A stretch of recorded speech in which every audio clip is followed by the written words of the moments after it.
നമസ്കാരം. ഇന്ന് നമുക്ക് നല്ലൊരു ചിക്കൻ കറി ഉണ്ടാക്കാം. തേങ്ങയൊക്കെ വറുത്തരച്ച് നല്ല ചാറോട് കൂടിയിട്ടുള്ളൊരു ചിക്കൻ കറി. അപ്പൊ അതിന് വേണ്ടിയിട്ട് ഒരു അടികട്ടിയുള്ള പാത്രം അടുപ്പിലേക്ക് വെക്കാം. ഇതിലേക്ക് ഒരു 3 ടേബിൾ സ്പൂൺ വെളിച്ചെണ്ണ ഒഴിച്ചു കൊടുക്കാം. എണ്ണ ചൂടായിട്ടുണ്ട്. ഒരു 2 ടേബിൾ സ്പൂൺ വെളുത്തുള്ളി ചേർക്കാം. ഇതിൽ 2 ടേബിൾ സ്പൂൺ ഇഞ്ചി നീളത്തിൽ അരിഞ്ഞ് ചേർക്കുന്നുണ്ട്. ഒരു 3 പച്ചമുളക് ചേർക്കാം അരിഞ്ഞത്. ഇതൊന്ന് പച്ചമുളക് മാറുന്നത് ചെറുതായിട്ട് വാട്ടിയെടുക്കാം.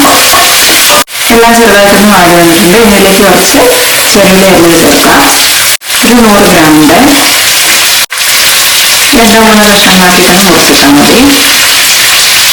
ഇനി കനമുള്ള എണ്ണയിലേക്ക് 3 സവാള ചേർക്കുന്നുണ്ട്. ഒരു 2 കറിവേപ്പില ഇടാം. ഇതൊന്ന് നല്ലൊരു ഗോൾഡൻ കളർ ആവുന്നതിന് വഴറ്റിയെടുക്കാം. പെട്ടെന്ന് വഴണ്ടണമെങ്കിൽ കുറച്ച് ഉപ്പ് ചേർക്കാം. ഒരു 1 ടീസ്പൂൺ ഉപ്പ് ചേർക്കുന്നുണ്ട് ഇപ്പോൾ. ഉള്ളി നന്നായിട്ട് വാട്ടിയെടുത്തിട്ടുണ്ട്. നല്ല ഗോൾഡൻ ബ്രൗൺ കളറായിട്ടുണ്ട്. നമുക്കിതിലേക്ക് പൊടികൾ ചേർത്ത് കൊടുക്കാം. 1 ടീസ്പൂൺ മഞ്ഞൾപ്പൊടി, 2 ടേബിൾ സ്പൂൺ മുളക് പൊടി, എരിവുള്ള സാധാരണ മുളക് പൊടിയാണ്. പിന്നെ ഒരു 4 ടേബിൾ സ്പൂൺ മല്ലിപ്പൊടി കൂടി ചേർക്കുന്നുണ്ട്.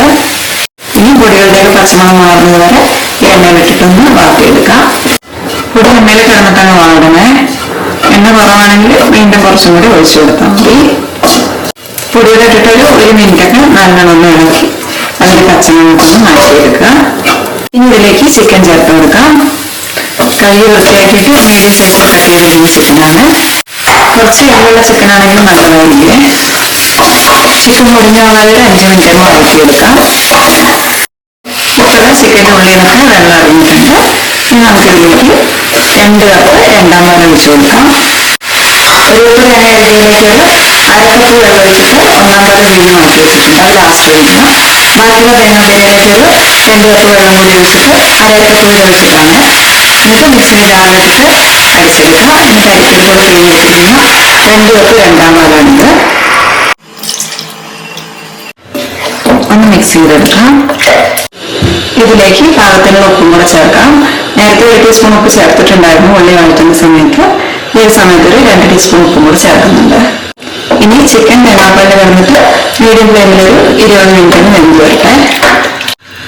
വറുത്തരച്ച ചിക്കനിലേക്ക് എന്തിനാ തേങ്ങാപ്പാലെന്ന് വിചാരിക്കേണ്ട. തേങ്ങാപ്പാലും കൂടെ ചേർത്ത് കഴിഞ്ഞിട്ടുണ്ടെങ്കിൽ ചാറോടുകൂടിയുള്ള നല്ലൊരു കറി കിട്ടും. ടേസ്റ്റും നല്ലതായിരിക്കും.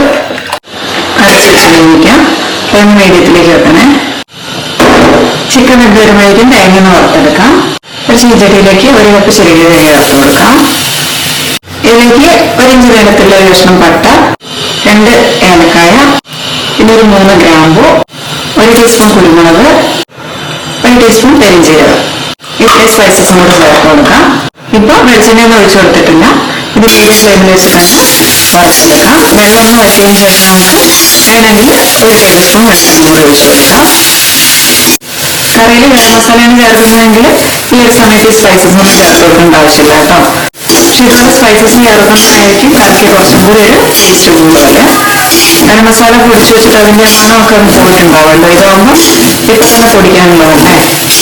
അപ്പോൾ നല്ല മണം രുചിയൊക്കെ ഉണ്ട്. ഇപ്പൊ തേങ്ങയുടെ വെള്ളമൊക്കെ ഒന്ന് വലിഞ്ഞിട്ടുണ്ട്. 1 ടേബിൾ സ്പൂൺ വെളിച്ചെണ്ണ ചേർത്ത് കൊടുക്കാം.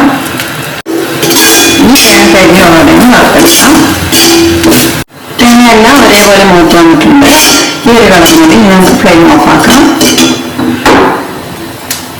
ഇത് കരിഞ്ഞുപോകാതെ പഴഞ്ഞൊരു പാത്രത്തിലേക്ക് മാറ്റാം. ഇത് തണുക്കുമ്പോൾ ഒട്ടും വെള്ളം ചേർക്കാതെ ജാറിലിട്ടിട്ട് അരച്ചെടുക്കണം.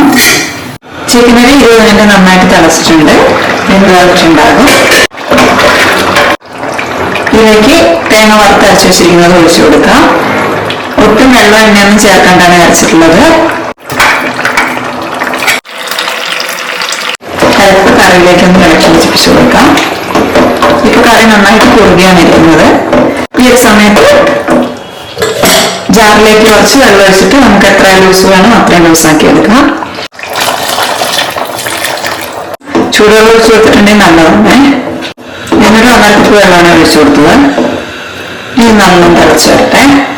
അരപ്പ് ഒഴിച്ചിട്ട് കറി നന്നായിട്ട് തിളച്ച് വന്നിട്ടുണ്ട്. ഈ ഒരു സമയത്ത് ഉപ്പ് കാണുമെന്ന് കൂടെ നോക്കണേ. ഒരു 1/2 ടീസ്പൂൺ ഉപ്പും കൂടി ഇടുന്നുണ്ട്. ഞാനൊരു 3 ടീസ്പൂൺ ഉപ്പാണ് കറിയിലേക്ക് മൊത്തമായിട്ട് ചേർത്തിരിക്കുന്നത്. നിങ്ങൾക്ക് നിങ്ങളുടെ പാകത്തിന് ചേർത്തോ. ഇനി ഇതിലേക്ക് അവസാനമായിട്ടൊരു 1/2 കപ്പ് ഒന്നാം പാലും കൂടെ ചേർക്കുന്നുണ്ട്.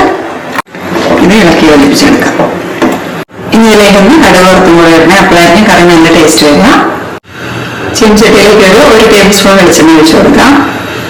എണ്ണ ചൂടായിട്ടുണ്ട്. 1/2 ടീസ്പൂൺ കടുക് ഇട്ട് കൊടുക്കാം.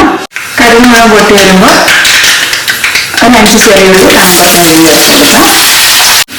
ഇനി ഇളക്കി കൊടുക്കാൻ അരിഞ്ഞു പോകാതെ മൂത്ത് വരുന്ന സമയത്ത് 3 പച്ചമുളകും 2 കറിവേപ്പിലയും കൂടി ചേർത്ത്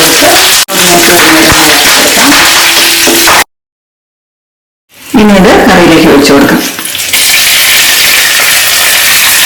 എന്നിട്ട് ഇതിന്റെ മണരുചിയൊക്കെ കറിയിലേക്ക് ഒന്ന് പിടിക്കാൻ വേണ്ടിയിട്ട് ഒരു 5 മിനിറ്റ് ഒന്ന് അടച്ചു വെക്കാം. 5 മിനിറ്റ് കഴിഞ്ഞിട്ടുണ്ട്. നല്ല കുറുകിയ ചാറാണ്, എന്നാൽ അത്യാവശ്യം നമുക്ക് ഒഴിച്ചു കഴിക്കാൻ പറ്റുന്ന അത്രയും ചാറുണ്ട്. ഇത് നമുക്ക് ചോറിന്റെ കൂടെ, ചപ്പാത്തിന്റെ കൂടെ, അതല്ലെങ്കിൽ അപ്പത്തിന്റെ കൂടെയോ പിടീന്റെ കൂടെയൊക്കെ കഴിക്കാൻ പറ്റിയിട്ടുള്ള നല്ലൊരു കറിയാണ്. എല്ലാവരും ഒന്ന് ഉണ്ടാക്കി നോക്കാം. എന്നിട്ട് ഇഷ്ടമാണെങ്കിൽ നിങ്ങളുടെ അഭിപ്രായം ഒന്ന് താഴെ എഴുതുക. അതേപോലെ തന്നെ വീഡിയോ ഒന്ന് ലൈക്ക് ഷെയറും കൂടെ ചെയ്യണേ. കൂടെ തന്നെ ചാനൽ ഒന്ന് സബ്സ്ക്രൈബ് ചെയ്തിട്ട് സപ്പോർട്ടും കൂടെ ചെയ്യണേ. അപ്പൊ ഇതേപോലെയുള്ള നല്ല റെസിപ്പീസുമായിട്ട് വീണ്ടും കാണുന്നവരെ നന്ദി, നമസ്കാരം.